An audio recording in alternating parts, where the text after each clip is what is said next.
smiling because I don't remember if it's supposed to, but something in my brain something that animation. that's silly. They're hunting through that. Oh, It's obviously these photos. You navigate around that flash. Well, you know, usually when you are.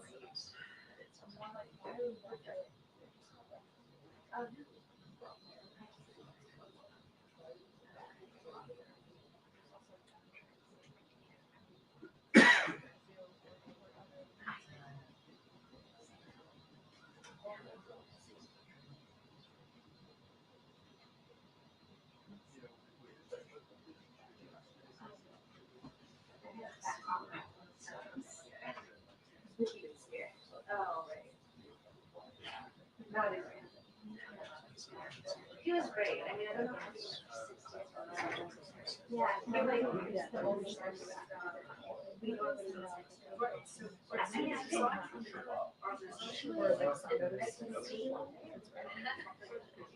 was just so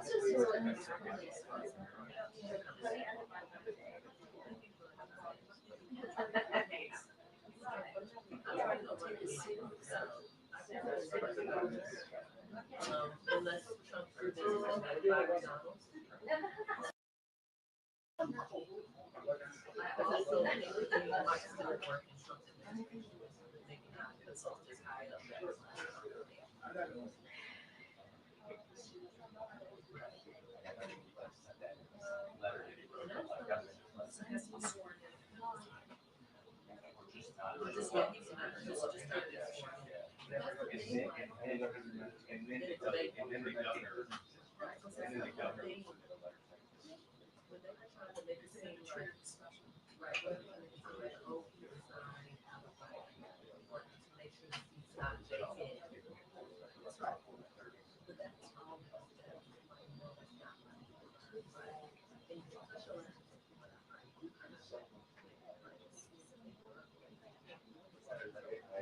You do not feel like as much as I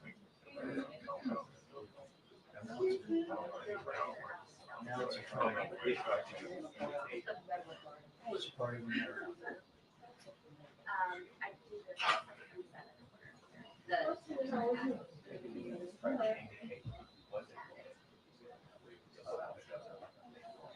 yeah.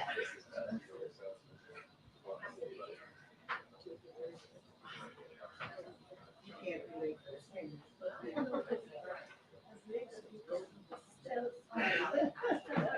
I know others said I don't intend to, but that doesn't mean you can't show up. That's what we're saying. We're saying they can see like the whole idea of like, oh, you did it, but after like that, for instance, especially Oh, like hell no. it's like that doesn't work. It took like a year to fill out. Actually, it's stressful. It's funny and quick. They say 2 minutes. Yeah. It's like a nine, but it's I want it.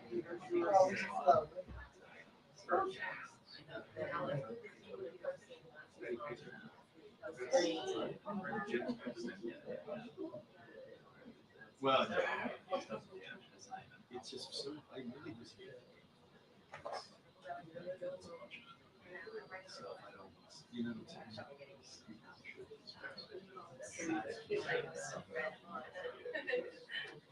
I knew this.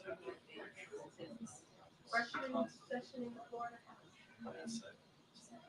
Little bit.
But again, that was a different generation of that did it worse. Yeah, I think so. That's the thing. So I feel like they would know how to manage. So here's the thing that you're not. That's for sure. No, I think it will get a number of people. I agree. Well, but what I can understand, I was listening to, and then some people, what year did some people? They couldn't manage, they couldn't manage. He doesn't need money. Not in Florida, I though. had a friend who goes, she was no. Not in Florida. Well.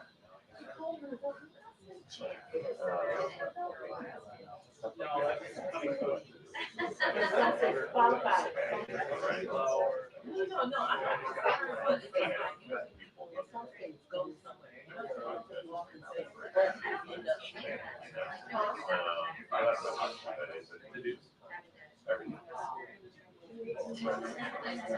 Director of legislation.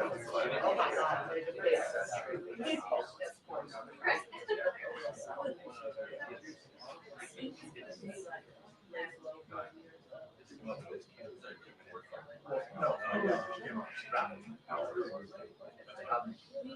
Maybe you'll figure out how to practice song.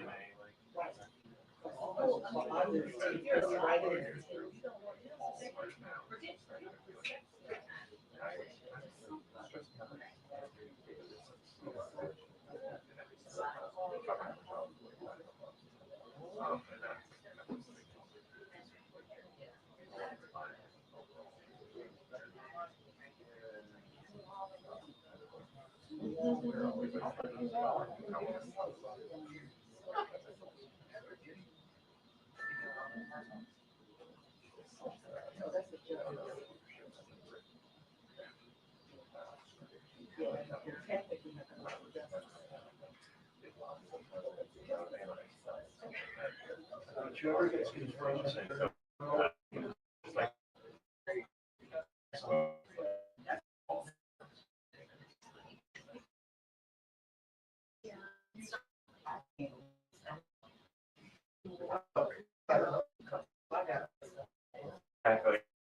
Yes.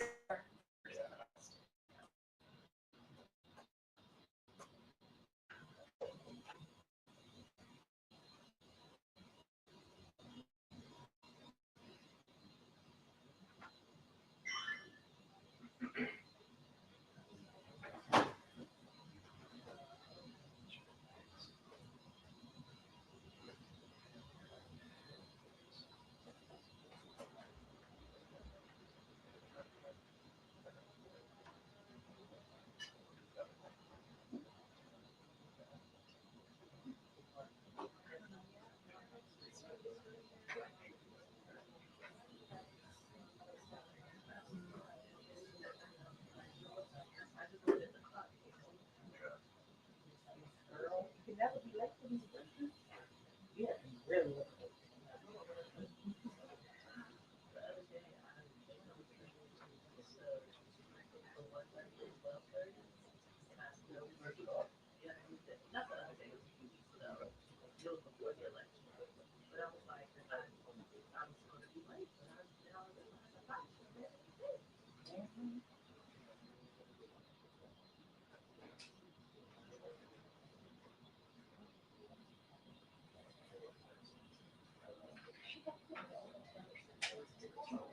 I know.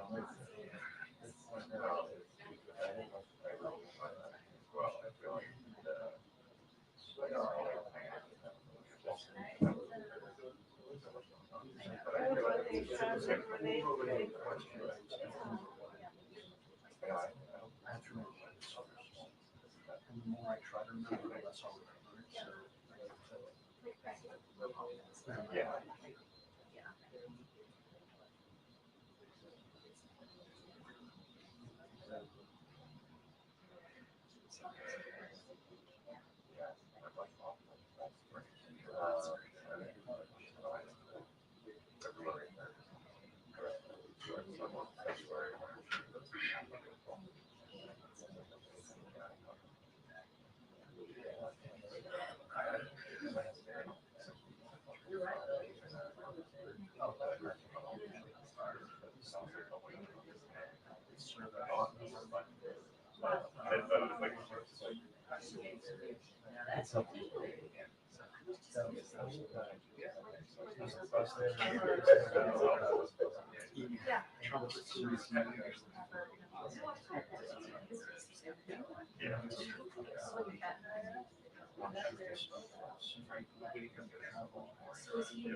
Seems you got some evidence. It's no longer just like one parameter, Yeah.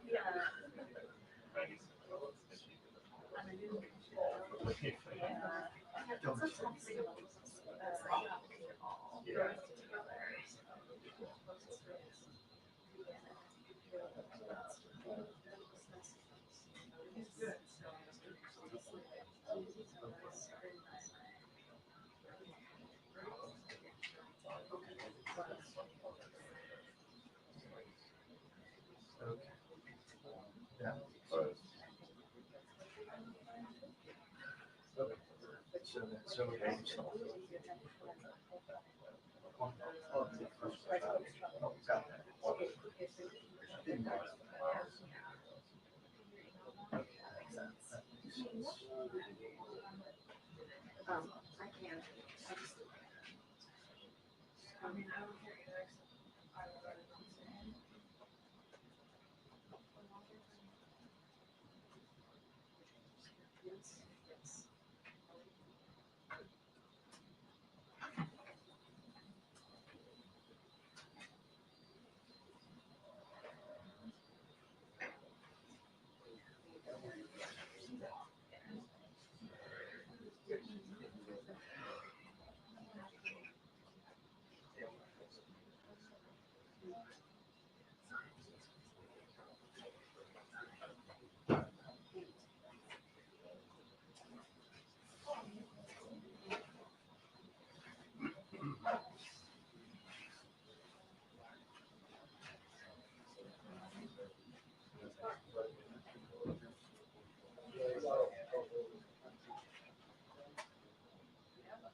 I just was not really reading.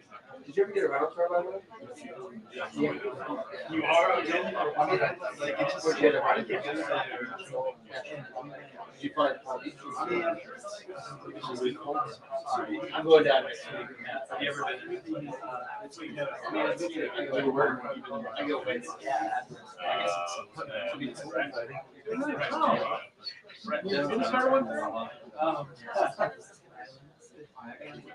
Thank you.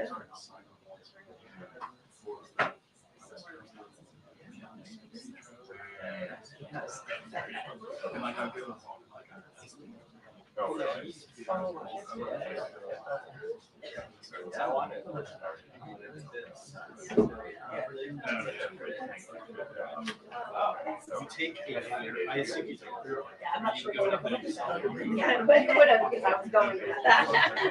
because it's kind of. Oh, the tape. About it. Oh, yeah. Well, I guess. Yeah. Oh, so that's the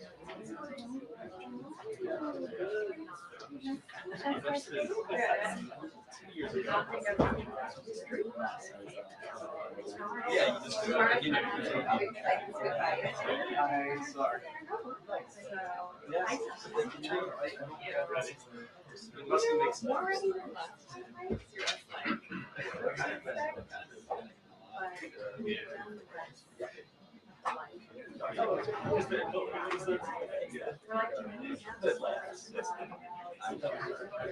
I guess maybe it's target.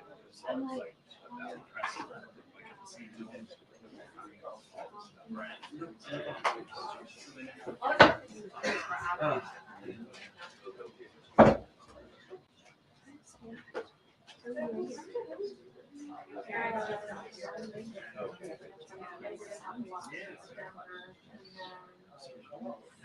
Dan's okay. Yeah, I think it was. Sure, of course that's what happened. Yeah, So he's walking around, we're both walking in grass in ways that are normal ways of walking. I was like, honey, yeah, sure you feel an MRI over there? Like,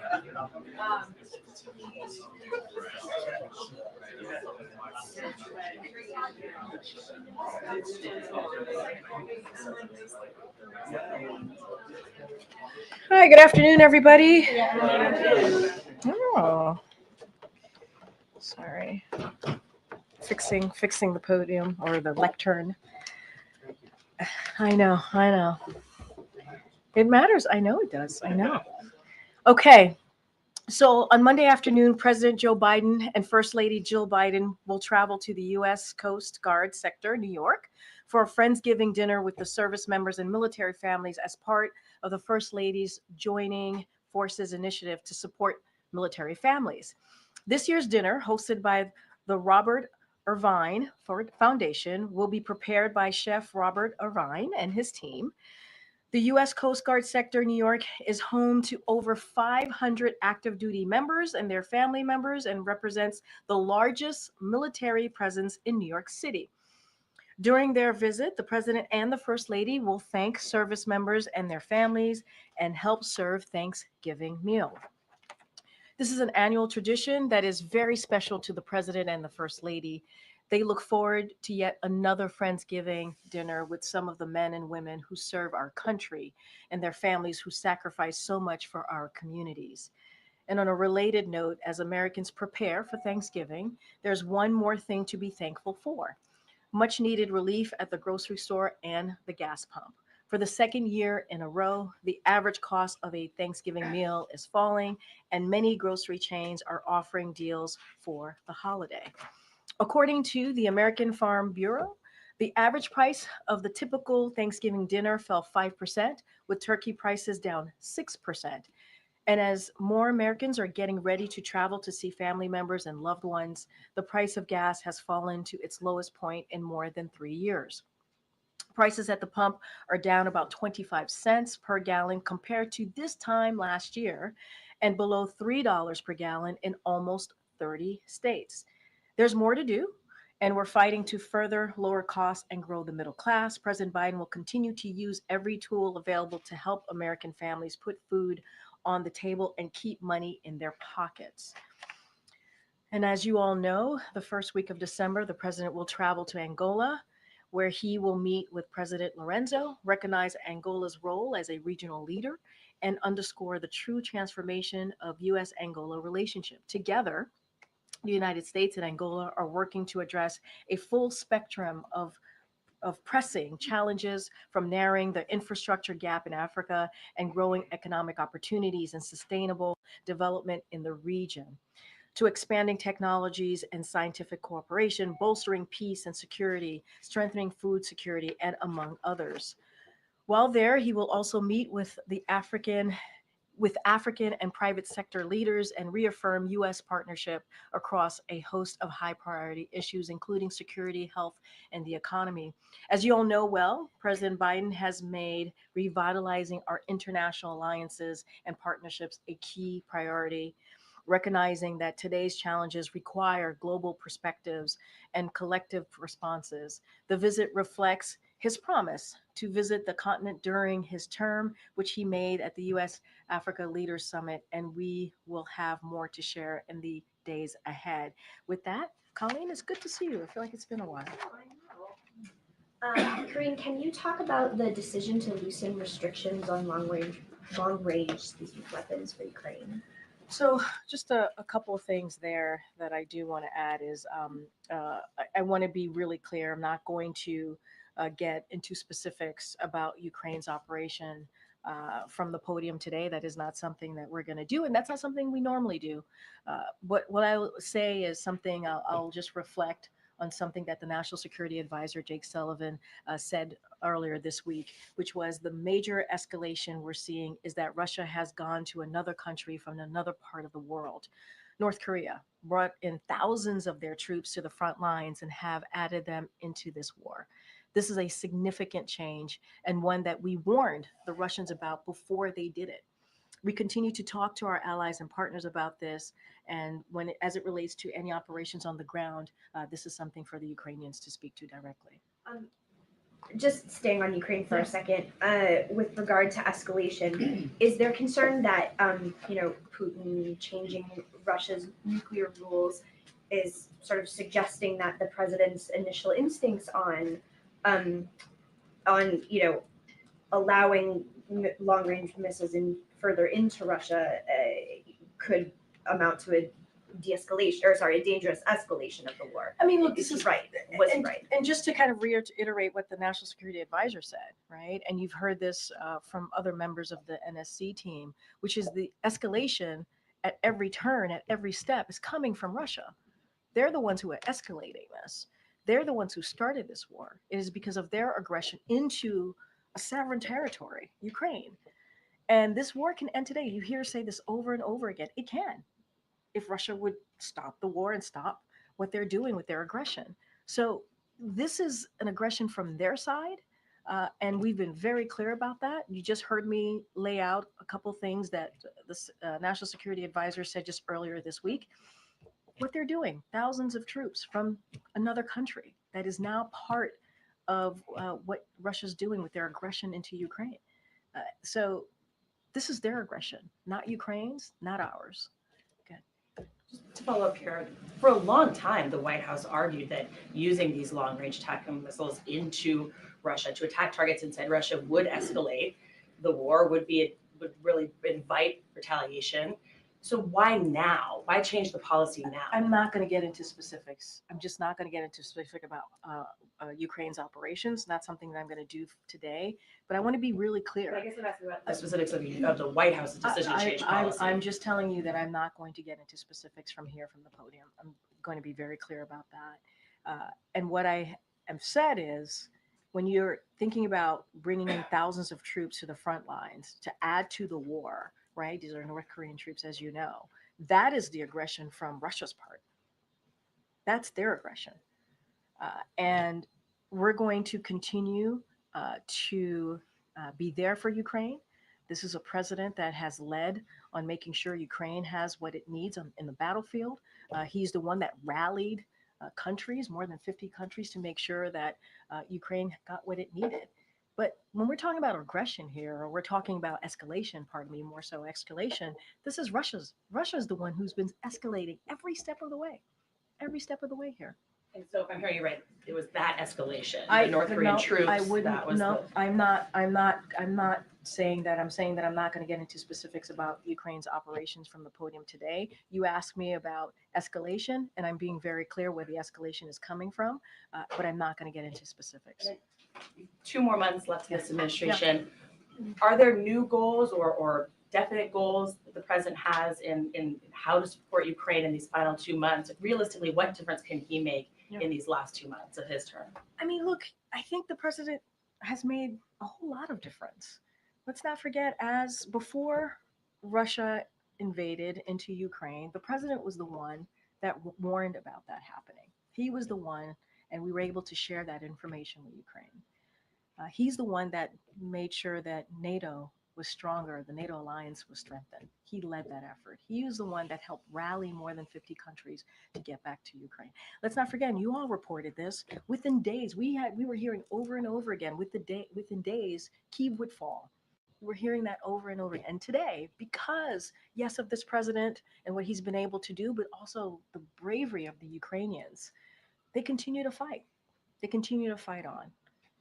And so the president in September, as you all know, we've talked about this from the podium, talked about surging the security assistance. We made an announcement yesterday about the kind of the next assistance that we were providing, and we're going to continue to do that, surge that assistance, make sure that Ukrainians have what they need on the battlefield to push back against Russia's aggression. Okay, Nancy. Thanks. A couple questions about that aggression. Has the U.S. determined that Russia used a ballistic weapon last night in retaliation for the U.S. authorizing the use of ATACMS by the Ukrainian government? So a couple of things. So obviously we are aware of Russia's launch of an intermediate range ballistic missile against Ukraine. Ukraine has withstood countless attacks from Russia. We have seen that repeatedly over the past more than 2 years now. We briefed Ukraine and our close allies, partners in recent days to help them prepare. As the president announced earlier this year, the United States is providing Ukraine with hundreds of additional Patriot and AMRAAMS missiles to strengthen its air defense. Many of these air defense missiles have been delivered already as a consequence of that president's decisions to divert air defense exports to Ukraine, and deliveries of additional air defense missiles to Ukraine are ongoing. And as I just stated, the president in September, on September 29th to be more exact, he talked about surging continued assistance, security assistance to Ukraine. And so we're going to continue to do that. And that is going to make sure they're strengthening their capabilities, including air defense, and put Ukraine in the best possible position on the battlefield. And just yesterday, as I mentioned moments ago, we were able to announce another security assistance. And so that's going to continue. And so we will not be deterred here. We are going to continue to make sure that Ukrainians have what they need on the ground. Now that Russia says it is changing its nuclear doctrine to essentially lower the bar for when it can use nuclear weapons, does the U.S. need to change its nuclear posture as well? So let's not forget, we said earlier this month that we were not surprised by Russia's announcement that it would update its nuclear doctrine. And so Russia has been signaling its attempt to update its doctrine for several weeks, and observing no changes to Russia's nuclear posture. We have not seen any reason to adjust our own nuclear posture or doctrine in response to Russia's statements. So this is more of the same irresponsible rhetoric that we continue to hear from Russia, which we have seen for the past more 2 years now, if you think about their aggression, their war against Ukraine. And so, and I've talked about it a little bit moments ago about the use of DPRK soldiers in combat operations against Ukraine. It presents a significant escalation of its war. Again, they are the ones, they, meaning Russia, are the ones that are escalating this war. And so we are not going to be deterred here. We're going to continue. We're going to certainly continue to be there for the brave people of Ukraine. Have U.S. officials been able to determine what Russia is giving North Korea in exchange for North Korean soldiers fighting in this war? So I'm not going to certainly get into specifics on that. What I can say is what we have been very clear about is our determination to be very clear here about our continued support certainly for the Ukrainian people as they continue to deal with this aggression, this escalation from Russia. And so we have said that we're certainly concerned about Russia's decisions. We see it as it being born out of desperation, what they're doing, and it's born out of desperation because they now are seeing high casualties, right? The Russians are, and so now what they're doing is they're turning to DPRK to supply them soldiers to continue their brutal war against Ukraine. And so, look, it's not going to deter us. They're the ones escalating. We're going to continue to provide support to the Ukrainians as they continue to push back against Russia's aggression. That is not going to stop us from doing that. Okay. Karine, does the White House have any reaction to Matt Gaetz withdrawing his name for consideration to be the next Attorney General? So what I'll say is, and we've been pretty steadfast on being consistent here. I'm not going to comment on every personnel matter or all personnel matters here that the president-elect is deciding or is nominating people for at these respective agencies. We really, truly want to respect the transfer of power. We want it to be efficient. We want it to happen in a way that the American people deserve. And that's what we've been trying to do. We believe that is very much part of our democratic principle. And that's what you're seeing this president do and lead by example. More broadly, as we talk about the Department of Justice more broadly, look, the president has said when it comes to investigation, that department should be independent. There should be no partisanship. There should be no loyalty to one party or the other. The loyalty should be to the Constitution, and the loyalty should be to the rule of law. And that is something I believe, and we believe the president has led also on that particular issue by example. And then on that topic, our understanding is that the Trump transition team hasn't signed the MOUs that are outstanding still. Is there any update that you can provide on your end? Any progress there? Or is there concern now about how that may impede some of that transfer of power you're talking to?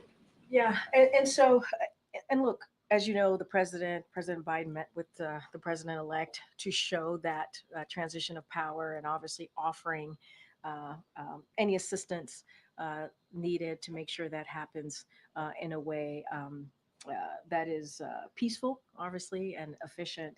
And so that was one part of it. Our teams continue to stay in touch. As of now, to your point, the Trump-Vance transition team has not yet entered into the agreements with the White House and the General Service Administration.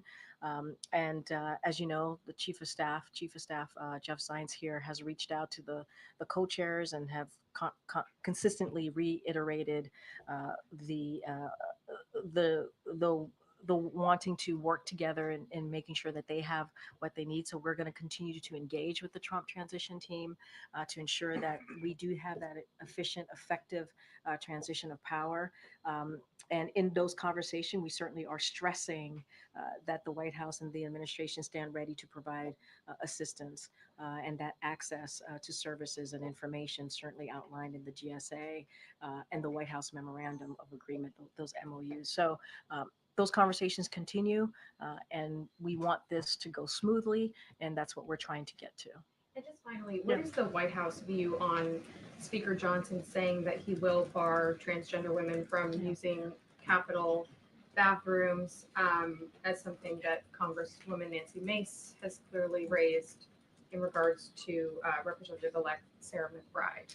So I would, when I think about that question, I think about what the Congresswoman-elect said, and who, as you know, the president has a close relationship with and is very proud of her. And what she said is, I'm not here to fight about bathrooms. I'm here to fight for Delawareans and to bring down costs facing families. And we agree with her.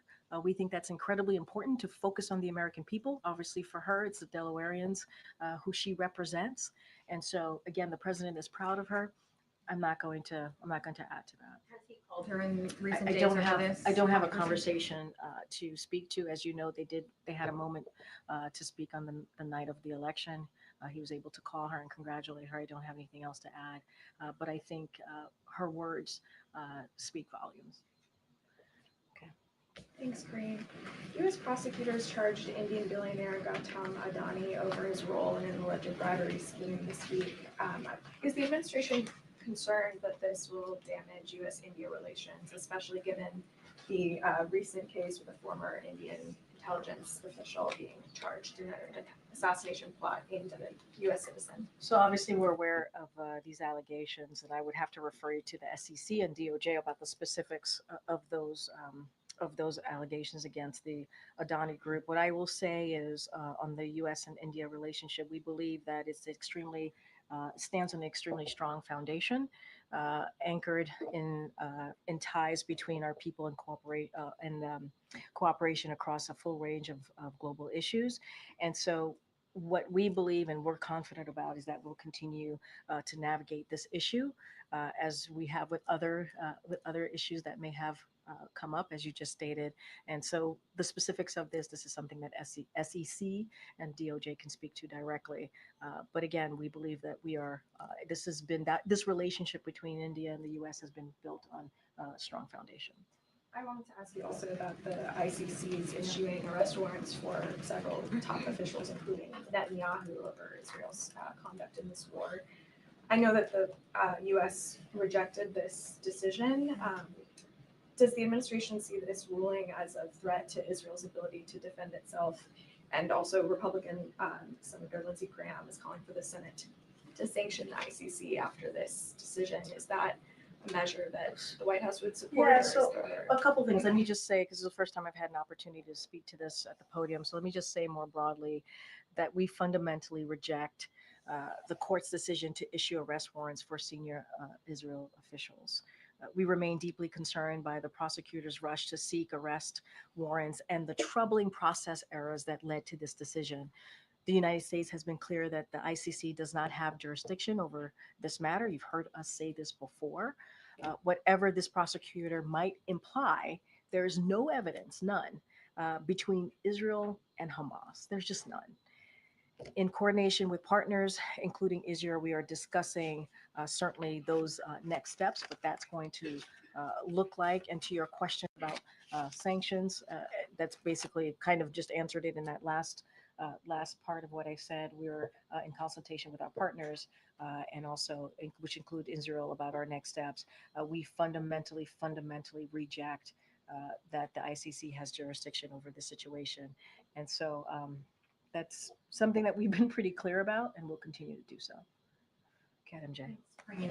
At this point, with 2 months left in the administration, does the White House see a real value in President Biden directly engaging with members of the press? Oh, absolutely. Yes. Look, I think we have worked really hard, and I hope you all have seen this, to make sure that we brought back the norms that was taken away from our predecessor on how we engage with the press. The president respects the freedom of the press, and he actually enjoys engaging and going back and forth with all of you. And that is something, and he's done that extensively, and that is certainly something that he's going to continue to do. We have less than 60 days, I think you just said 2 months left. That is plenty of time for the president to continue that engagement. He will. This is something that we respect, bringing back the norms, working with the White House Correspondents Association, making sure that we have that healthy back and forth with the press corps. And so we believe it is important when the president engages with the press. He's done, I believe, more than 50 interviews just this year alone. He's taken hundreds of questions in his back and forth with all of you, and that's going to continue. If all of that is true, why on a 6-day foreign trip where the president obviously had a robust American press corps traveling with him, did he not have a single engagement, whether it is a press conference or maybe just speaking on the tarmac or really anywhere where he took questions from the press? I mean, as you all just stated and wrote about, the G20 and APEC was his last opportunity to deal with some of these world leaders that he has built a close relationship with. Has some of them he's known certainly more than his almost 4 years in this office, and so he truly wanted to spend time engaging and listening, having that one-on-one engagement that the president believes in and trusts in, and so he wanted to spend time doing that, and so that's what you saw the president do. And I get it. I get that you all want to hear from the president. I get that. I understand that. And I'm not saying that you won't. You will. He will certainly continue to engage with all of you. And it is, when I say it's something that he actually enjoys doing, it is. He enjoys having the back and forth with all of you, and that's going to continue. Just to be clear, you mean the explanation is that he, on this trip, was extra busy meeting with world leaders because this is one of his, last what big foreign- I'm saying is, as you know, this was one of his last opportunities to speak to many of these leaders. There were 20 leaders at the G20, more than 21, or about 21 leaders at APEC.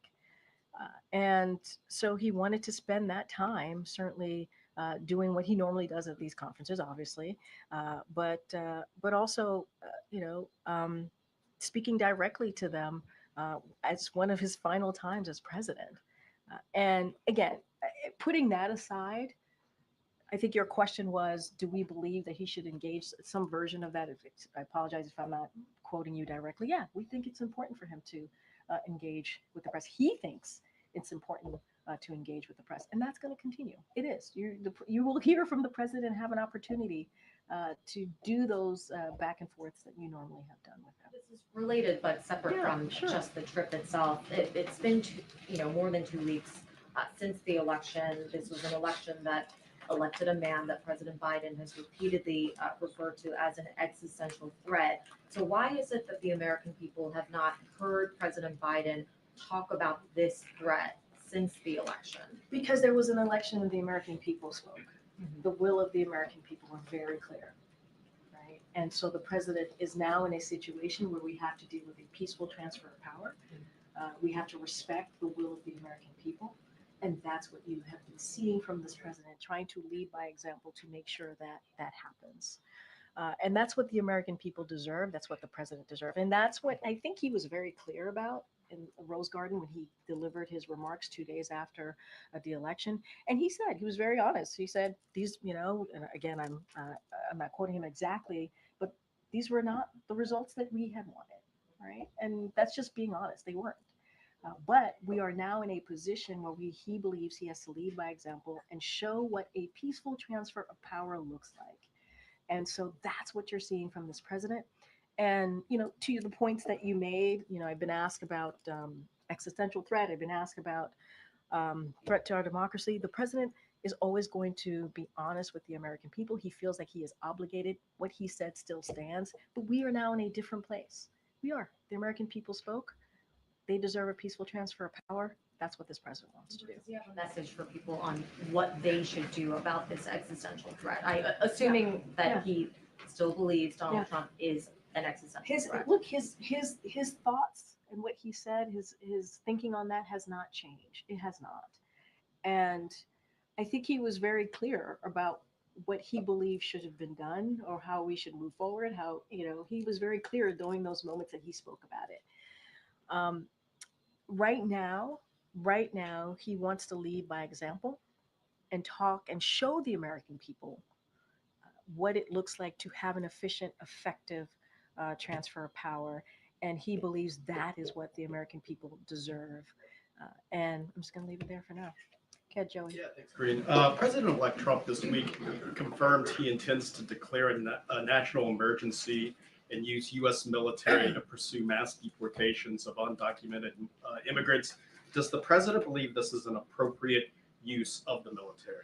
So look, I'm not going to go into what the state attorney general, or state elected leaders might do in the future as a response to this next administration's policy, how they're going to move forward. I'm not going to do that. What I can speak to is our administration is focused on arresting dangerous criminals and threats to public safety. We do not believe in separating families. And what I can speak to is what we have been able to do and how that has worked out, right? In our remaining time, we're going to continue to fight to secure our border. Since the administration took strong actions back in June, encounters have dropped by more than 55% and are lower than they were 4 years ago. So what we're going to do is we're going to continue to enforce our laws, remove individuals who do not have a legal basis to be here, to remain in the U.S. And we're going to do that while making sure we're treating people with dignity that they deserve. With that said, does the president, though, have concerns about using the military to carry out, Trump's talked about these mass deportations. I heard your question. You're just repeating the question that you true, just I asked me. I hear that. I know, I hear you. I appreciate the effort. I don't want to get into what attorney generals or other elected officials might do in the future. What I'm going to stick to is what we're doing right now, and what we are going to continue to do in the next less than 60 days in this administration. Good, Karen. Green. Yesterday, the president met with North Carolina Governor Roy Cooper to talk about the ongoing disaster recovery down there, and state and local officials were there as well. The administration this week, the president has asked Congress for about $100 billion for disaster relief, emergency disaster relief. How does the White House want to see that get done? Do you want to see that done quickly as a standalone bill, or later as tied up with the government funding that's likely expected later in December? So what we want is Congress to act. We're going to continue to urge Congress to act quickly to pass a supplemental funding package to assist communities obviously impacted recent hurricanes and other disasters. And what we have seen and what we know when we've seen these types of previous natural disasters in the past, we've seen Congress come together in a bipartisan way to get that done, to help out communities in crisis. And so that's what we want to see. That's what we look forward to working with our congressional partners and delivering that for American people, for the folks again who are in crisis, who need that additional funding. And so obviously you saw the letter from OMB, and so certainly they can go into more details and specifics of the breakdown of our ask. But that's how we want to see it moving forward. Would you say this is the top legislative priority right now for the president in this lame duck session? So I think right after the election, I talked about 4 or 5 legislative priorities. Obviously, this was one of them. Getting our judicial, we think our very qualified judicial nominees through is a priority. The NDAA is a priority as well. So we have a couple of key priorities that we want to work with our congressional partners on getting through, and this is certainly one of them. And again, FEMA has the money to respond to Hurricanes Helene and Milton, and that's assuming there's no new large, obviously, hurricanes or natural disaster. But as you know, when it comes to SBA, that funding is fully exhausted, and you have, that type of funding is critical to businesses, homeowners, and renters, and they really rely on that funding, that SBA funding, to certainly deal with recovery and rebuilding. So there's a real need here, a real urgency, and so we're going to work with congressional members to get that done. Did you hear a dire message yesterday from those North Carolina officials? Look, I think they're trying to recover and rebuild, and I think that they were devastated by the hurricane, as we all know. I think some of you were able to come with us on that trip, whether if it was us or with the vice president, and you saw what they have to deal with here. Devastated by the hurricane. So I don't want to speak for North Carolina, but certainly there is an urgency. I would refer you to obviously the North Carolina Governor Cooper, on this particular question, but we saw how devastated they were from this hurricane, and it is important. It doesn't matter if you're from this president. It doesn't matter if you're a red state, blue state, rural. If you're part of a rural America, urban America, all American people deserve to have the assistance that they need especially when a crisis like this occurs. Thank you. Can you detail how the White House is thinking about clemency in these last 2 months? Is there a process for how those pardon decisions are going to be made? And is the president expecting to make any sort of statement with the pardons he does in the next 2 months? So look, the president has certainly been committed to reforming the criminal justice system, and has done that through clemency authority in a manner that provides second chances, ensures equal justice under the law, and strengthens public safety. And so he's going to continue to elevate clemency petitions in a thoughtful and deliberate manner. I'm not going to get into specifics here on that process, but he's going to do this in a way that he believes is the right way to move forward. But I just don't have anything about the process and getting into the nitty gritty of this. But I think you've seen how the president has treated this over the last almost 4 years. I have a question about Venezuela, but first on Brazil, the federal police have just indicted former President Jair Bolsonaro for an attempt coup d'etat after he lost the elections in 2022. Yeah. Does the U.S. Do you have a reaction from this? And did the president discuss this when he met with President Lula da Silva? So I have not spoken to our teams about this, so I would have to connect with them. I don't have a response. I want to make sure I give you the right response. I don't have a response. And also would, we can talk about this after the briefing. What's your next question? Venezuela, the U.S. recently called for the first time President-elect, the opposition leader Edmundo Gonzalez. And I was curious a little bit about the timing, if it has something to do with the inauguration in Venezuela, is January 10th. What message is the U.S. trying to send with this? So I will say since July, it has been clear to us, the United States, to democratic nations around the world, and to independent international organizations that observed the July 28th elections that opposition candidate Edmundo Urrutia won the most votes. And we said this repeatedly. You've heard me say it a couple times at the podium. And so we've been pretty consistent about that. Winning the most votes makes him the president-elect. And so that's what we believe. It does not change our position at all. We, the United States, currently recognize the democratically elected 2015 National Assembly as the legitimate government of Venezuela. And so we do not intend to change that posture during this administration. And again, the people spoke. But even though it doesn't change the position of the United States, it has been 4 months since the July elections. So why now? What did you see that made you make this decision, or why it's happening? Look, it should be up to the people, and it was, and that's what we saw on July 28th. And we were very clear about that. And so, and again, when you win the most votes, that means, in this instance, obviously, that makes him the president-elect. But we've also been very, I think, very consistent on saying what we saw on July 28th, and that the American people, that the people in Venezuela spoke. Ken Michael. That's great. Just quickly following up on MJ's questions. Yeah. Have you? Which one?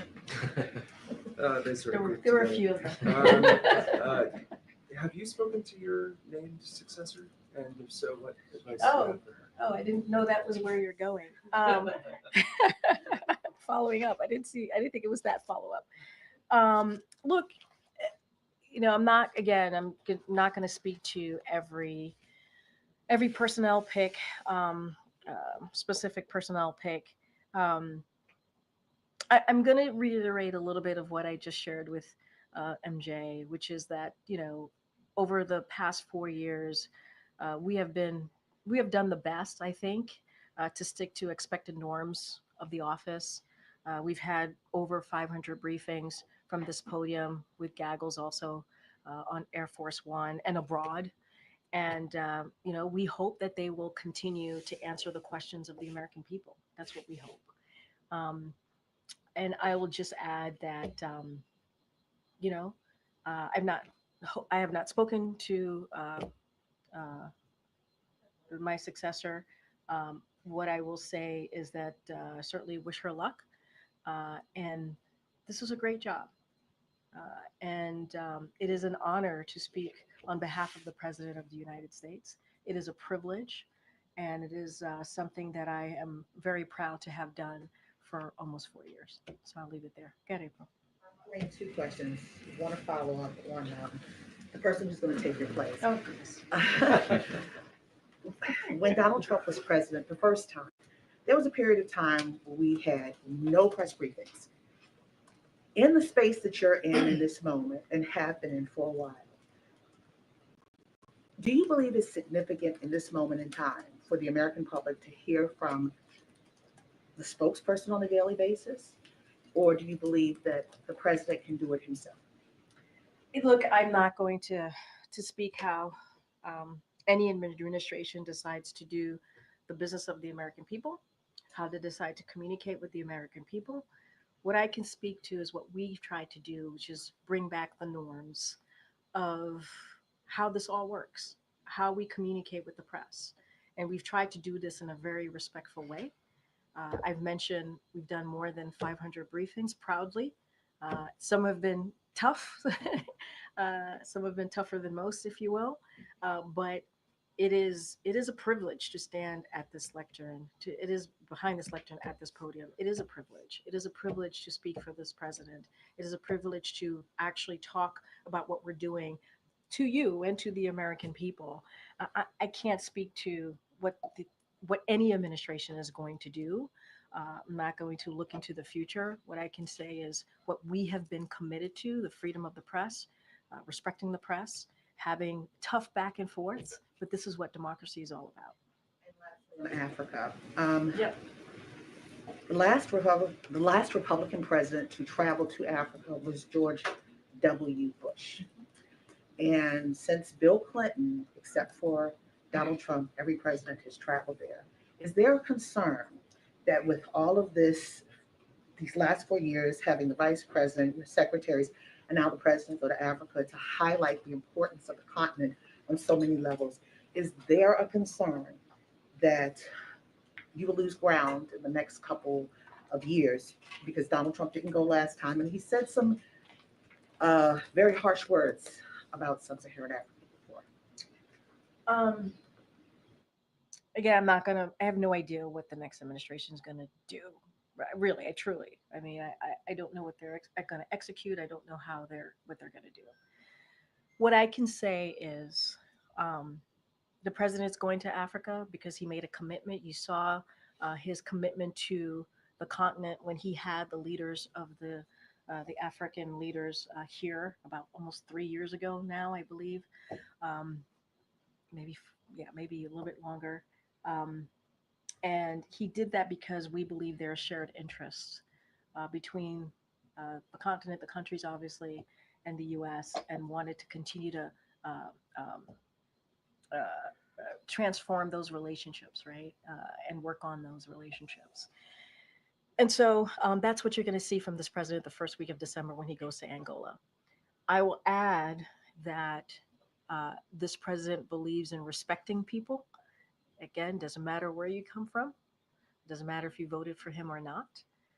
He believes every American has an opportunity to be uplifted, to have opportunities to have a better life for themselves. That's why he believes in this country, what this country is founded on, what this country is all about: getting opportunities, being able to, to live that American dream, whatever that is, however that is defined for you. And so that is something that this president will always respect, not just as president, but moving forward. And obviously, he did that as vice president, senator. And so that's what I can speak to. And that's what he's going to continue to do. And there's a lot of things that we're going to cover in Angola, right? Whether it's infrastructure, growing economic opportunities, expanding technology. There's a lot to talk about, a lot of shared interest. And so we'll have more to share certainly on his trip to Africa. Okay, Jenny. Firstly, on MJ's question slash comment, I was on the South America trip, and I just want to know if your explanation was that he was engaging with leaders. There was quite a bit of downtime, and of course, opportunities on the tarmac, which he has used before the election. So I don't know that really explains why he didn't. I appreciate that you don't appreciate my explanation. But what I'm saying to you is that the president is looking forward to engaging with you all in less than 60 days. He's done it extensively. It's not going to stop. And he will do that. He will continue to engage with all of you and take your questions. He's done, I believe, more than 600 back and forths with you all this year alone, done more than 50 interviews. That's not going to stop. It's not. He's going to engage. And I'll just leave it there. One actual topic, sorry. Actual topic? Well, this one was, I just had to what does that mean? I just had to get this one comment. Does the administration have a prevailing theory on how the undersea cables in the Baltic Sea were damaged? And do you think that China may have been responsible? I'm just not going to get into any type of theories from here. I will let the NSC team respond to that directly. I'm just not going to get into speculation from here. Okay, Nadia. Thank you, Karine. On the statement you just mentioned about the ICC issuing an arrest warrant against Mr. Netanyahu, the defense minister, you said that you found the process has dropped in errors. What errors you think it has? So, And yeah, second, yeah. sorry, you No, talked no, I'm about the sorry. partners. You want to discuss with partners the next step on the Yeah. ICC decision. Few of your closest allies, France, Italy, Netherlands, and Canada so far, said they are abiding by the court decision and they can arrest Netanyahu if he steps on their soil. So did they have a different interpretation of international law than you? What here, so a couple of things, you asked me a couple of things. So the first thing that I will say is that obviously we reject, and we certainly have different opinions on that. And we're going to let other countries speak for themselves. We're speaking for ourselves. And so we're not going to be executing any arrest warrants. That is not something that we're going to do from here. And I do have some examples on when you ask me about the process and why we think it's essentially a flawed process. And so in contrast to how he has treated, this is the prosecutor, how he has treated others, including Nicolas Maduro and his associates. The prosecutor failed to provide Israel with a meaningful opportunity to engage constructively and to properly consider its domestic processes. This calls into question the credibility of the prosecutor's investigation and the decision today. But we've been very clear, not just today, that we do not believe that the ICC has the jurisdiction here. And so over this matter. And so we've been very clear about that. And that stance has not changed. But I just laid out an example of why we think that what process the ICC did not follow. On 19 Democratic U.S. senators voted to block sending offensive weapons to Israel. And Senator Bernie Sanders said basically that we cannot criticize human rights violation while the U.S. itself is violating its own laws. So where is he wrong in that? So look, we strongly oppose this resolution, and we have made our position clear to interested senators. We've been very clear about that. We've been also very clear about this. We are very committed to Israel's security. That has been ironclad, and we believe that these resolutions are counterproductive. As we are working to secure a ceasefire in Lebanon and ceasefire and hostage deal in Gaza. And so we have strong reason to believe that terrorist groups like Hamas and Hezbollah want to see Israel in a position of weakness, and we don't want to see that happen. And so, look, we appreciate that the concerns that the senators raised. Obviously, we respect their position. We just do not. We strongly oppose the resolution. Okay. Thank you so much. Following up on your comments on the change of nuclear posture by Russia, and you said it's another example of irresponsible rhetoric. Is it a way to kind of dismiss what Russia said, to say there is no real reason to be concerned, these are only words? Say that one more time. There's no. That there would be no reason, there's no real reason to be concerned, that this is just like Putin. Oh, you're talking about their nuclear doctrine that they put out. Doctrine. Look, here's what we're saying. We haven't seen any indications of Russia preparing to use a nuclear weapon in Ukraine. We just have not seen that. And so this is more of the same, right? More of the irresponsible rhetoric from Russia, which we have seen the past 2 years. We've seen this before. But it doesn't stop what we have been saying, that the escalation is coming from Russia here. They're the ones who are escalating. This is their war. They're the ones who have, went into a sovereign territory, which is Ukraine, and started this war and pushed forward with their aggression. And so this is a war that they can end. They can end it today. And we've been very clear about that. I know I have to wrap it up. Okay. I wanted to follow up on the Trump transition team not signing the MOUs. Have they provided any reasoning as to why They can speak for themselves. I'm not going to speak for the Trump transition. about the implications of the delay of the transition? I'm not going to get into. I'm not going to speculate from here. We are continuing to have our discussion with the Trump transition team. I'm just not going to speculate. All right, Good afternoon. Two topics, one on immigration, one on unions. Immigration.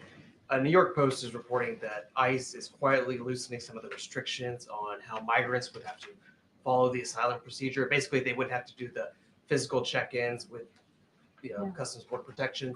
The former head of Customs and Border Protection is calling it obstructionist transition. Is there any effort by the current administration to kind of curb any of the immigration overhauls that Trump is likely to do?